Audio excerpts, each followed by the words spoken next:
સાંજ પડે ને ગામ યાદ આવે.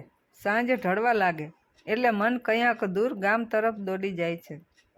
શહેરની ભાગદોડ વચ્ચે જીવતા જીવતા પણ હૃદયના કોઈ ખૂણે એ માટી હજુ જીવંત છે.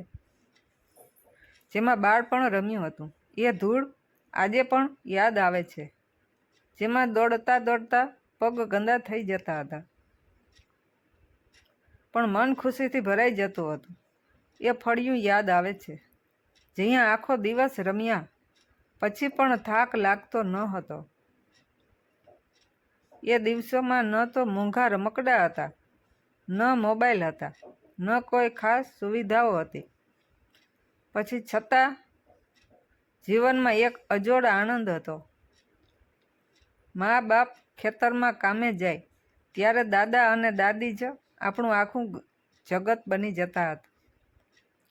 દાદા ખાટલા પર બેસીને ગામની વાતો કરતા, જૂના કિસ્સા સંભળાવતા અને જીવનની સમજ આપતા. દાદી પોતાના ખોળામાં બેસાડીને વાર્તાઓ કહેતી, ક્યારેક લાડ લડાવતી તો ક્યારેક ભૂલ થાય તો પ્રેમથી સમજાવતી. તેમના હાથનો સ્પર્શ અને તેમના શબ્દોની હૂંફમાં જે સુખ હતું તે કદાચ દુનિયાની કોઈ મોટી સુવિધામાં પણ નથી. સાંજ પડતી ત્યારે આખું ફળિયું જીવંત થઈ જતું. કંઈક ગાયો ઘેર આવતી, કંઈક પક્ષીઓ પોતાના માળા તરફ ઉડતા અને કંઈક બાળકો હજુ પણ રમવામાં વ્યસ્ત હોય. દાદા ખાટલા પર બેઠા બેઠા બધું નિહાળતા રહે અને દાદી બાળકોને બોલાવીને ઘરમાં લઈ જવાની કોશિશ કરતી. ઘરમાંથી આવતી રોટલીની સુગંધ અને બહાર ફેલાતી ઠંડી હવા એ સાંજને વધુ સુંદર બનાવી દેતી. આજે સમય બદલાઈ ગયો છે. ઘણા લોકો ગામ છોડીને શહેરોમાં આવી ગયા છે. જીવનમાં સુવિધાઓ વધી ગઈ છે, ઘરો મોટા થઈ ગયા છે, પરંતુ સંબંધોની હૂંફ કંઈક ઓછી થઈ ગઈ છે. આજે દાદા દાદી સાથે બેસીને કલાકો સુધી વાતો કરવાનો સમય નથી.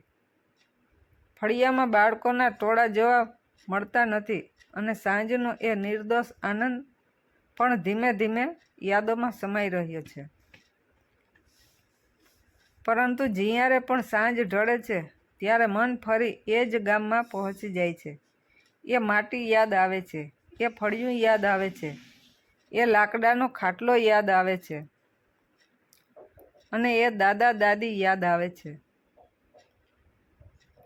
જેમણે પોતાના પ્રેમથી આપણું બાળપણ સુંદર બનાવ્યું હતું. જીવનમાં ભલે કેટલુંય આગળ વધી જઈએ,